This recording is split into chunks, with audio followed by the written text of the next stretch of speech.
Capítulo 9. Seguir as pegadas. Àquela altura, no início dos anos 1980, eu estava trabalhando em mais de 150 casos por ano e passava mais a mesma quantidade de dias na estrada. Estava começando a me sentir como Lucille Ball, na famosa cena da linha de montagem de fábrica de doces no seriado I Love Lucy. Quanto mais coisas chegavam até mim, mais freneticamente tinha de me esforçar a fim de não ficar para trás. Era impossível me adiantar e ter algum tempo para respirar. À medida que o nosso trabalho e os resultados se tornaram conhecidos, pedidos por assistência chegavam aos montes de todos os Estados Unidos e de muitos países estrangeiros. Como um técnico fazendo triagem em uma sala de emergência, tive que começar a priorizar os casos. Estupros seguidos de homicídios, que haviam a chance de mais perda de vida, ganhavam a minha atenção imediata. Quando os casos eram antigos, ou o suspeito não parecia mais estar ativo, eu perguntava para os policiais por que havia entrado em contato conosco. Às vezes, a família da vítima os estava pressionando para obter uma solução. Isso era compreensível, é claro, e eu sempre sentia compaixão por eles, mas não podia me dar o luxo de gastar um tempo precioso em uma análise que seria simplesmente arquivada pela polícia local sem qualquer ação subsequente. Nos casos ativos, era importante notar de onde eles vinham. Nos primórdios do programa, qualquer coisa vinda dos mais importantes departamentos de polícia, como o de Nova York ou o de Los Angeles, fazia com que eu me perguntasse por que haviam nos procurado. Às vezes, a questão era uma batalha de jurisdição com o FBI a respeito, por exemplo, de quem ficaria com o material de uma câmara de vigilância, ou quem realizaria um interrogatório, ou quem processaria vários ladrões de bancos. O que poderia ser um caso politicamente polêmico e a polícia local só quisesse que outras pessoas segurassem a barra. Eu considerava todos esses fatores antes de tomar uma decisão sobre como responder a um pedido por assistência, porque sabia que todas as minhas decisões ajudariam a determinar se um caso em particular seria ou não resolvido. No início, eu providenciava análises por escrito, mas como o volume de casos aumentou exponencialmente, passei a não ter mais tempo para isso. Eu tomava notas enquanto examinava o arquivo. Depois, ao conversar com o investigador local, fosse por telefone ou pessoalmente, repassava minhas anotações e lembrava o caso. Em geral, os policiais faziam anotações extensas a partir do que eles diziam. Nas raras ocasiões em que havia um policial na mesma sala que eu, se ele apenas me escutasse sem anotar nada, eu perdia rapidamente a paciência. Dizia que o caso era dele, e não meu, e que, se quisesse a minha ajuda, era melhor se mexer e trabalhar tão duro quanto eu estava trabalhando. Eu já tinha feito tantas consultas que, assim como um médico, sabia quanto cada um, uma deveria durar. Ao revisar um caso, já sabia se podia ajudar ou não. Então tentava me concentrar imediatamente na análise da cena do crime e na vitimologia. Por que aquela vítima havia sido escolhida e não qualquer outra vítima em potencial? Como ele ou ela havia sido assassinado ou assassinada? A partir das duas perguntas, pode-se começar a encarar aquela definitiva. Quem? Como Sherlock Holmes, rapidamente me dei conta de que, quanto mais comum e rotineiro fosse o crime, menos evidências comportamentais teríamos disponíveis para trabalhar. Eu não poderia ajudar muito em caso de assaltos à mão armada. São comuns demais. O comportamento é mundano demais. E, portanto, a gama dos suspeitos era enorme. Da mesma forma, um único ferimento por disparo ou facada apresenta um cenário mais complicado do que ferimentos múltiplos. Um caso ao céu aberto é mais desafiador do que um local fechado. Uma única vítima de alto risco, como uma prostituta, não nos fornece a mesma quantidade de informações do que uma série delas. A primeira coisa que eu analisava era o relatório do médico legista para descobrir a natureza e o tipo de ferimento, a causa da morte, se havia agressão sexual e, caso houvesse, que tipo. A qualidade do trabalho dos médicos legistas variava muito entre os milhares de jurisdição pelo país. Alguns eram verdadeiros patologistas florenses com um trabalho de alto nível. Quando o Dr. Jamie Luke trabalhou como médico legista em Nova York, Em Washington, D.C., por exemplo, poderíamos sempre contar com protocolos completos, detalhados e precisos.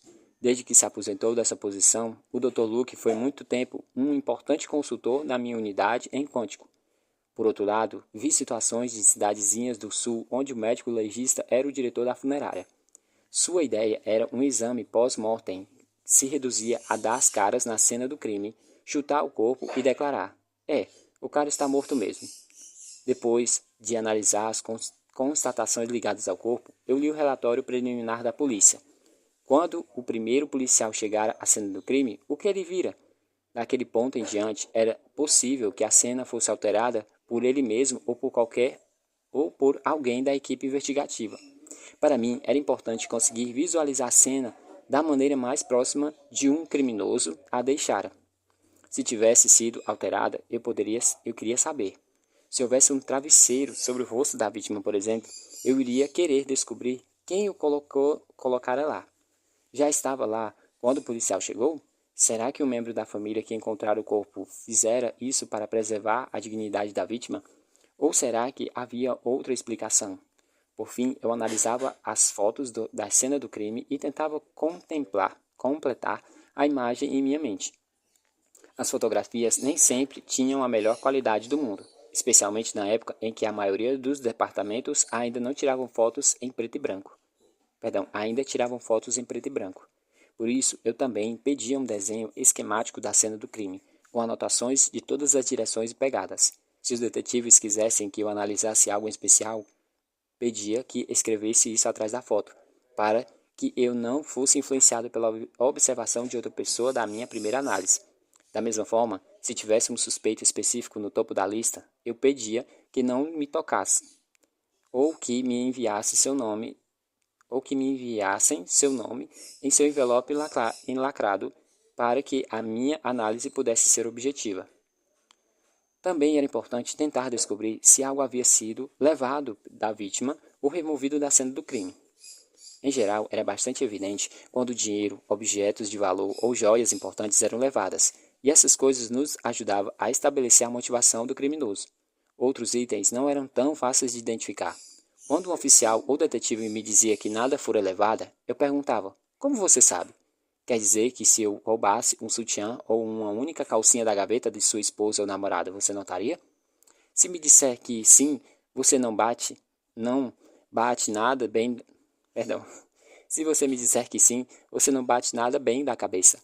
Coisas sutis como um prendedor ou uma mecha de cabelo poderiam ser levado, e seriam difíceis de notar. Para mim, o fato de que nada parecia estar faltando nunca era um fato definitivo. Quando finalmente capturávamos o criminoso e revistávamos os cômodos da sua casa, muitas vezes encontrávamos souvenirs surpresa. Logo no começo percebi que a maioria das pessoas, tanto de dentro quanto de fora do FBI, realmente não entendiam bem o que fazíamos. Isso ficou bem claro para mim durante um curso das 2 semanas sobre o homicídio que Bob Hessler e eu ministramos em Nova York em 1981. A turma contava com cerca de 100 detetives, principalmente do Departamento de Polícia de Nova York, mas também de outras jurisdições de outras regiões de toda a região metropolitana do estado. Certa manhã, antes de eu dar aula sobre análise de perfis, estou na frente da sala instalando um grande aparelho de videocassete da Sony para fitas de 2 centímetros que usávamos na época. Um detetive visualmente exausto, com os olhos claros avermelhados, aproximou-se de mim e perguntou: você gosta dessas coisas de perfis, não é? É, gosto. Respondo, voltando para o volumoso aparelho de videocassete. Na verdade, esta aqui é uma máquina de criar perfis. Ele me encara, desconfiado, como detetives experientes fazem quando estão lidando com suspeitos, mas continua me escutando. Me dá sua mão, digo. Vou lhe mostrar como funciona. Mesmo hesitante, ele me dá a mão. Nos videocassetes de 2 centímetros, a abertura da fita era muito grande. Seguro a mão dele, enfio-a na abertura e fico girando os mostradores. Enquanto isso, Hessler está do outro lado do canto da sala, preparando seu material. Ele ouve o que estou dizendo e está prestes a se aproximar, temendo que eu levasse um soco. Mas o cara diz apenas: então, qual é o meu perfil? Por que você não dá pela... Perdão. Então, qual é o meu perfil? Por que não espera pela aula? Pergunto. Virá como funciona. Felizmente, durante a aula, O cara deve ter se dado conta do que estava acontecendo enquanto eu explicava o processo de análise de perfis e usava o videocassete para a sua primeira verdadeira função, demonstração. E não esperou por mim no final da aula. Mas o sentido dessa história é que sempre desejei que fosse fácil, assim, desenvolver um perfil utilizável. Não apenas é impossível enfiar a mão ou qualquer outra parte do corpo em uma máquina para desenvolver um perfil, como por anos especialistas em computação têm trabalhado como agentes da lei para desenvolver softwares capazes de replicar processos lógicos que realizamos. Até hoje, não conseguimos grandes coisas. O fato é que a análise de perfis e de cenas de crimes é muito mais do que simplesmente registrar dados e processá-los. Para ser um bom analista de perfis, é preciso ser capaz de avaliar uma vasta gama de evidências e dados, mas também é preciso seguir as pegadas, isto é, colocar-se tanto no lugar do criminoso como no da vítima. É preciso ter a capacidade de recriar mentalmente a cena do crime. É preciso saber o máximo possível a respeito da vítima, para entender como ela pode ter reagido. É preciso ser capaz de se colocar no lugar dela enquanto o agressor a atacava com uma arma ou uma faca, com pedras, seus punhos ou o que quer que seja. É preciso ser capaz de sentir o medo da vítima quando o criminoso se aproximava. É preciso sentir a dor dela enquanto ele a estuprava, espanca ou esfaqueia. É preciso tentar imaginar o que ela passava enquanto ele a torturava em busca de satisfação sexual. É preciso compreender a sensação de gritar de terror e angústia e perceber que isso não ajudará nada e que não fará com que ele pare. É preciso saber como é essa experiência, e isso é um fardo pesado para se carregar, especialmente quando a vítima é uma criança ou um idoso.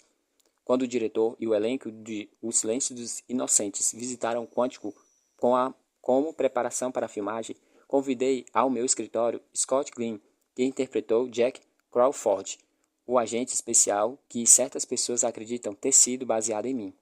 Glenn era um cara bem liberal, que tinha sentimentos muito fortes a respeito da reabilitação, da redenção e da bondade fundamental das pessoas.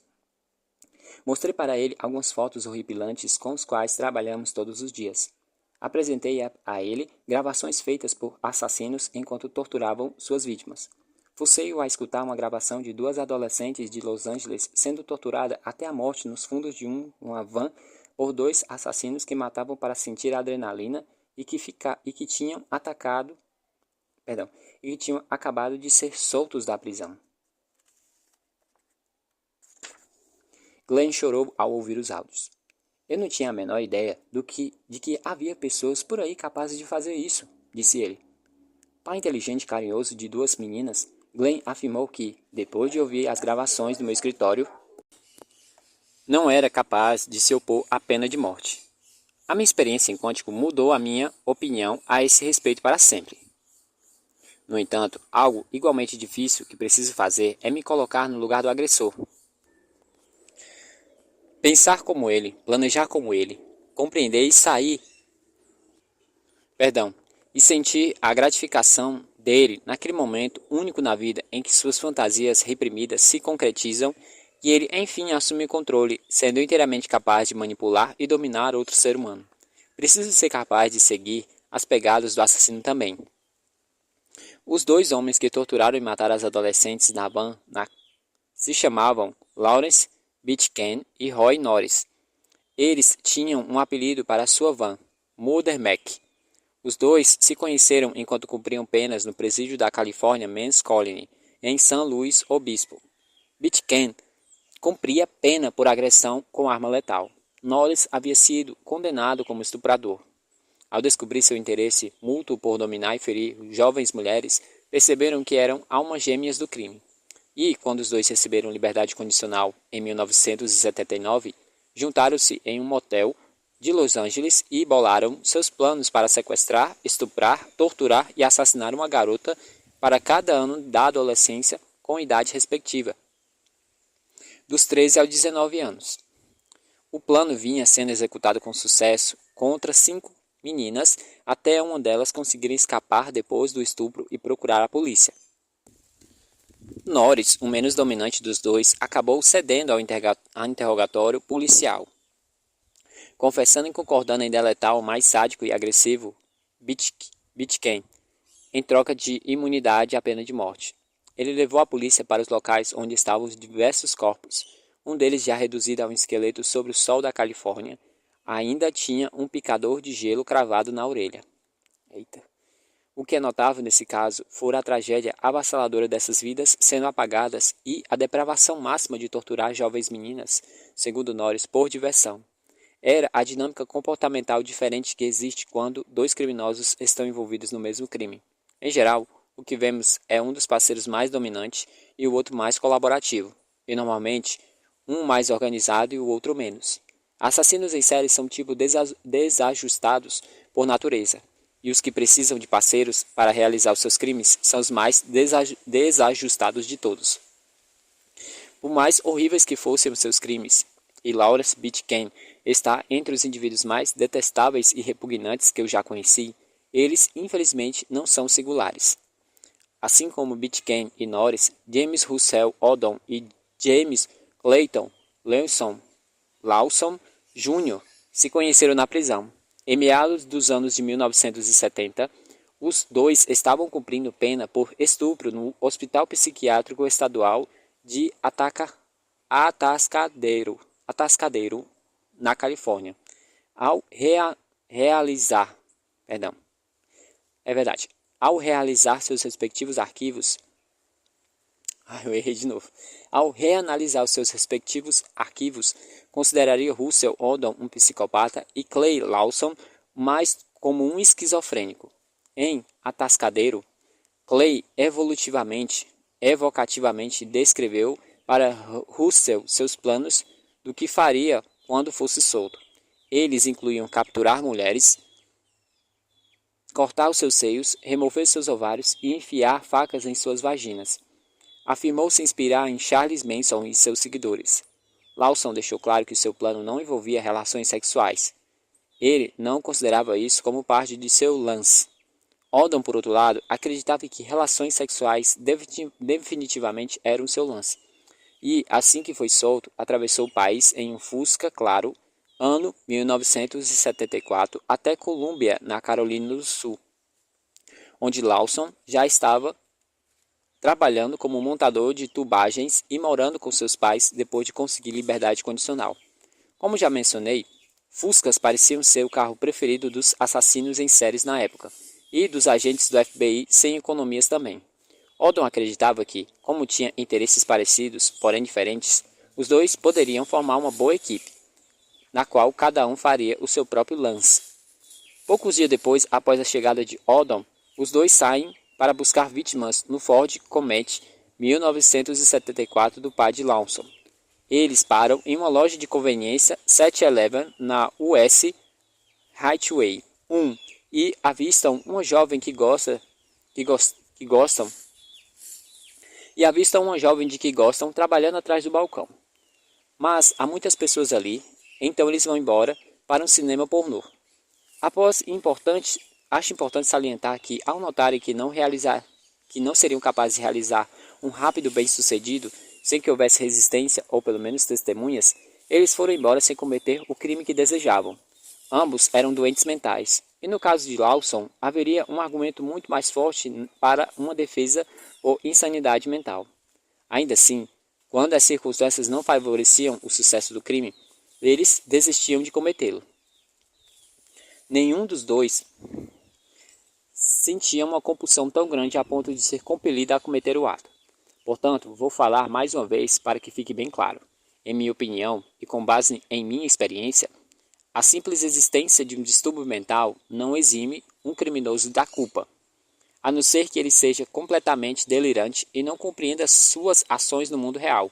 Ele escolhe machucar ou não outra pessoa. E os malucos de verdade são fáceis de capturar.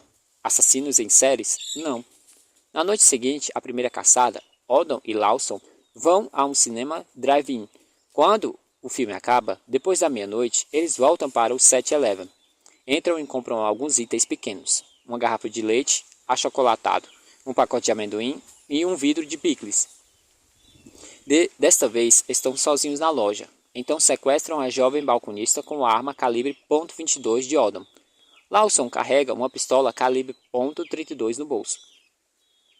Quando a polícia chega à cena mais tarde, chamada por um cliente que notou que não havia ninguém cuidando da loja, descobre a caixa registradora nem fora tocada. A bolsa da mulher continua atrás do balcão e nenhum objeto de valor foi roubado. Os dois homens seguem de carro até um local afastado. Oldham ordena que a mulher tire toda a roupa, depois a estupra no banco de trás do carro. Enquanto isso, Lawson espera fora do veículo, ao lado da porta do motorista, pedindo que Oldham se apressasse para que chegue sua vez. Depois da cena de 5 minutos, Oldham ejacula, abotoa a calça e sai do carro para que Lawson tome o seu lugar. Meu Deus do céu. Oldham se afasta do veículo, segundo ele, para vomitar. Lawson afirmou mais tarde que o parceiro já havia lhe dito que precisava se livrar dela, apesar de Lawson tê-la feito prometer que não contaria nada a ninguém se eles a soltassem. De qualquer forma, 5 minutos depois, Oldham ouve a mulher, dentro do carro, gritar dentro do carro e reclamar. Ai, meu pescoço! Ao voltar para o carro, percebe que Lawson cortou o pescoço da mulher e está mutilando seu corpo com uma faca que comprara no 7-Eleven na noite anterior. Na manhã seguinte, os dois se encontram no Fusca de Oldham, livrando-se das roupas da vítima, que enrolaram em 2 trouxas, e Lawson revela que tentou comer os órgãos sexuais da mulher depois do ataque, mas passou mal.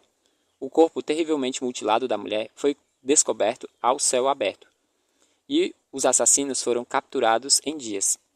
Russell Oldham, aprovado com a possibilidade de ser condenado à pena de morte, admitiu na mesma hora que havia estuprado a vítima, mas negou ter participado do assassinato. Em seu depoimento para a polícia, Clay Lawson deixou claro que não havia feito sexo com a vítima.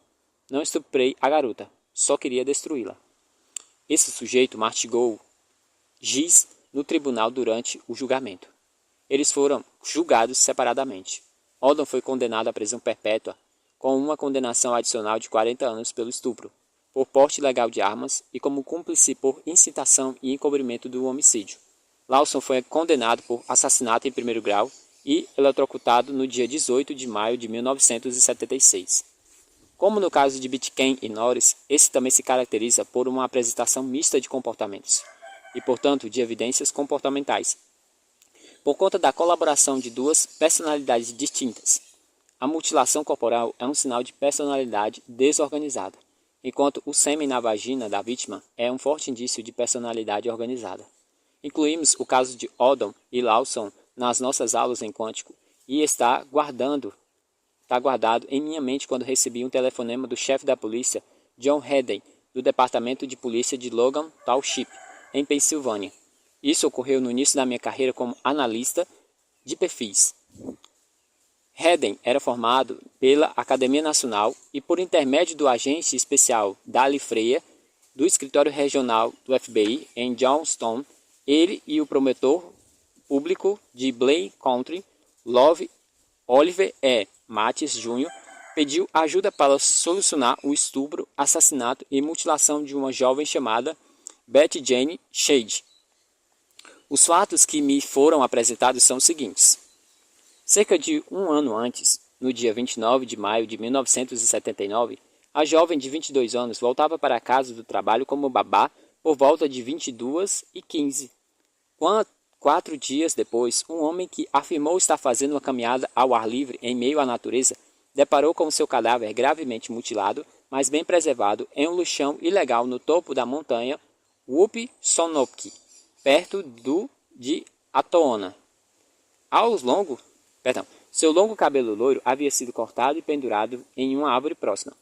O médico legista do condado, Charles R. Buckley, disse ao jornal local que aquela era a morte mais horripilante que já vira. Ele descobriu que Beth fora sexualmente violentada, sua mandíbula fora quebrada, seus olhos estavam roxos e havia diversas facadas espalhadas por seu corpo. A causa da morte havia sido um golpe forte na cabeça. E a mutilação pós-mortem incluía esfaqueamento, remoção dos seios e uma incisão entre a vagina e o reto. Embora o conteúdo parcialmente não digerido do seu estômago indicasse que ela havia sido morta pouco depois do desaparecimento, seu corpo estava preservado demais para ter passado 4 dias no lixão. Não havia infestação por larvas nem traumas causados por animais que, em geral, seriam encontrados. A polícia, inclusive, andava investigando reclamações a respeito do despejo ilegal de lixo no terreno montanhoso. Portanto, teria encontrado o corpo antes se já estivesse lá. Analisei todo o material do caso enviado por Heather e tracei um perfil que relatei a eles em uma longa conferência por telefone. Enquanto falava, tentei educar a polícia a respeito dos princípios de análise de perfis e do tipo de coisa que procurávamos. Eu acreditei que eles deveriam buscar um homem branco entre 17 e 25 anos, embora ele pudesse ser mais velho se morasse no meio do mato, porque o seu desenvolvimento social era mais lento. Ele seria magro e com músculos definidos, solitário e não seria nenhum gênio na escola. Seria introvertido e provavelmente gostasse de pornografia. Sua infância se encaixaria no modelo clássico, uma família disfuncional e distante, com um pai ausente e uma mãe superprotetora e dominadora. Ela talvez tivesse até passado a ele a impressão de que, com exceção dela, todas as mulheres eram más. Portanto, o suspeito sentiria medo de mulheres e não saberia como lidar com elas, e por isso teria deixado sua vítima inconsciente e tão impotente tão rápido. Ele a conhecia muito bem. Isso ficava claro pelos graves traumas faciais. Guardava muita raiva e buscava despersonalizá-la por meio da mutilação do rosto, dos seios e dos órgãos genitais. A remoção do cabelo me indica algo diferente. Embora isso também pudesse ser considerado uma tentativa de despersonalização, pela vitimologia, eu sabia que Shade era uma garota asseada e meticulosa, e tinha orgulho do seu cabelo penteado e bem cuidado. Cortar o cabelo, portanto, era um insulto, um gesto degradante. E isso também era uma pista de que o assassino a conhecia muito bem. No entanto, não havia qualquer sinal de sadismo ou tortura antes da morte, como ocorreu no caso de Betaki e Norris. Não estávamos lidando com alguém que sentia satisfação sexual em causar dor. Falei para a polícia que eles não deveriam procurar pelas ruas o tipo vendedor de carros usados extrovertidos. Se esse sujeito tivesse algum emprego, seria algo servil, um cargo de zelador ou operário. Qualquer pessoa capaz de abandonar o corpo naquele lixão só podia ser de um emprego servil ou algo que envolvera sujeira e imundície.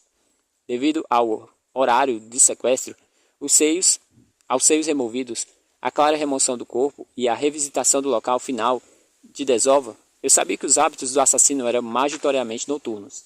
Esperava que ele visitasse o cemitério. Talvez fosse ao funeral, que deturpasse a situação em sua mente até se convencer de que tivera um relacionamento normal com Betty Jane.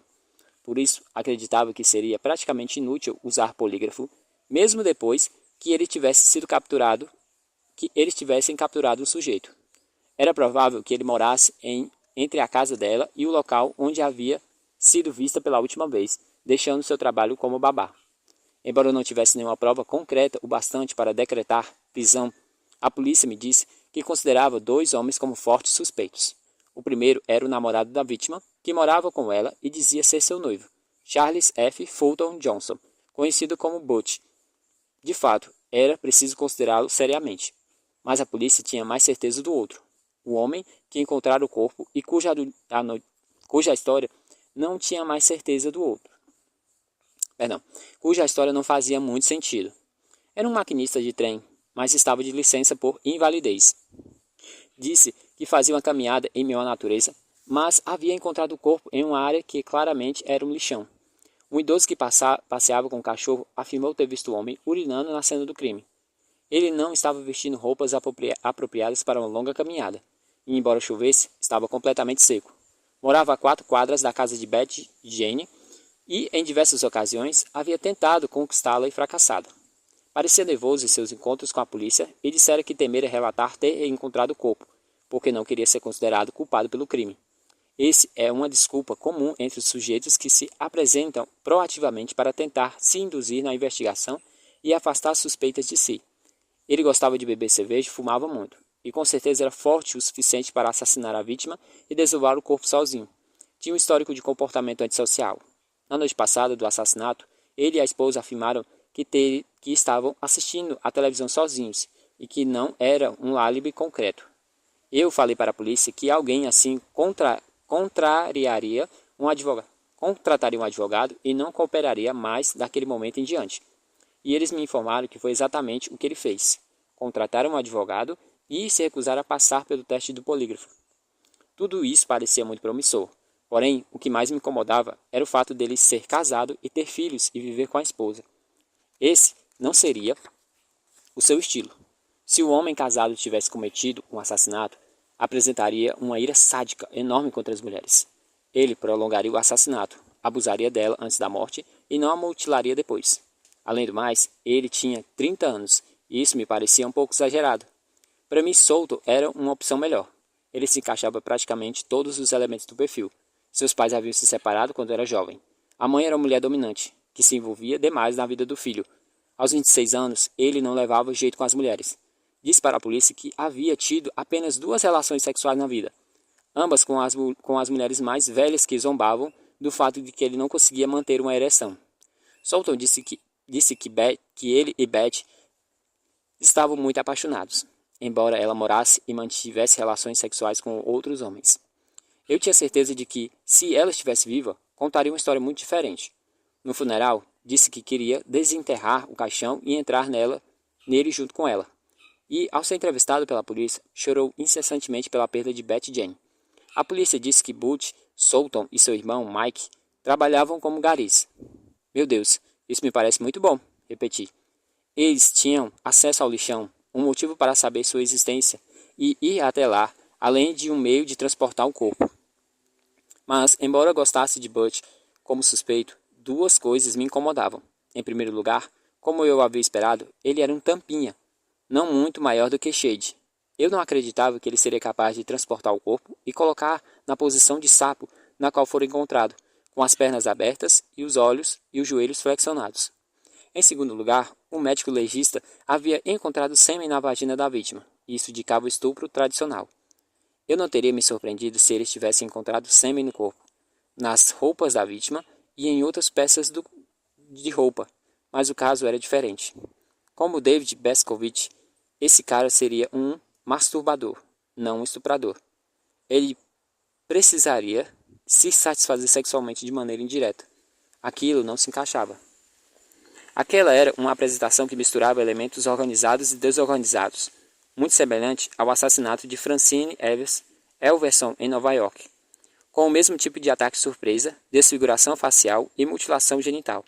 Enquanto os mamilos de Everson haviam sido removidos, no caso de Shade, os seios inteiros foram cortados.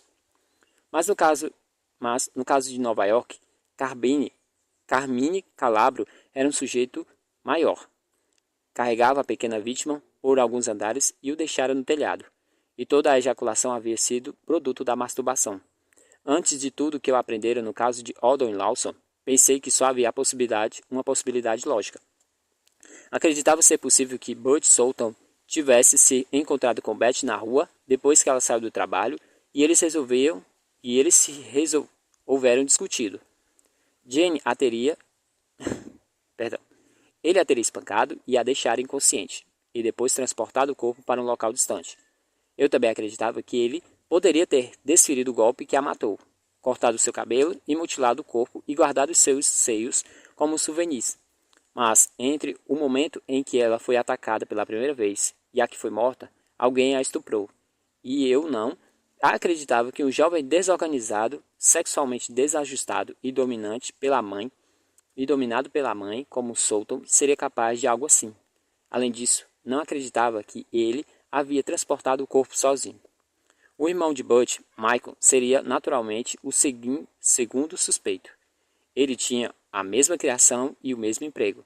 Já passara algum tempo internado em um hospital psiquiátrico e tinha um histórico de violência, problemas comportamentais e a incapacidade de controlar a própria raiva. A maior diferença era que ele era casado, embora a mãe deles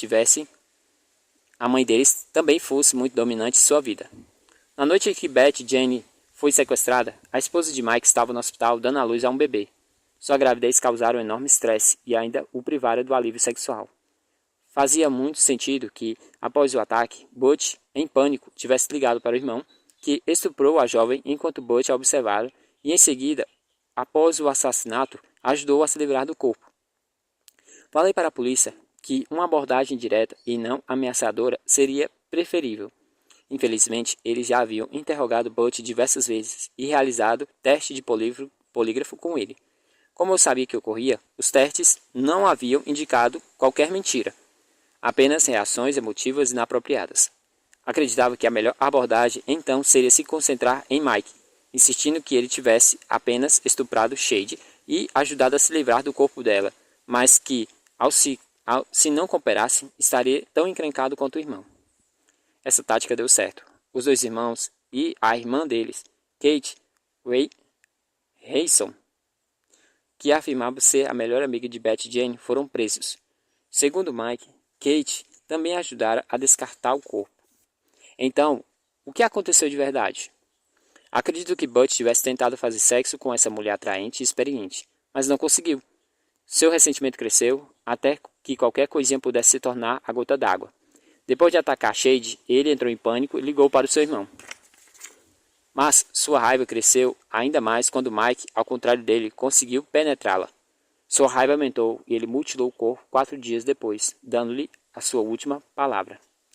Um dos seios da vítima foi recuperado. Mike contou para a polícia que Butch havia ficado com o outro, o que não me surpreendeu. Sei lá onde ele tenha escondido. O seio nunca foi encontrado. Charles Butch foi condenado por assassinato em primeiro grau e Mike, depois de uma delação premiada, foi internado em um hospital psiquiátrico. O chefe da polícia, Heider, comentou publicamente que nós tínhamos contribuído para o desenvolvimento da investigação e a obtenção de depoimentos dos criminosos.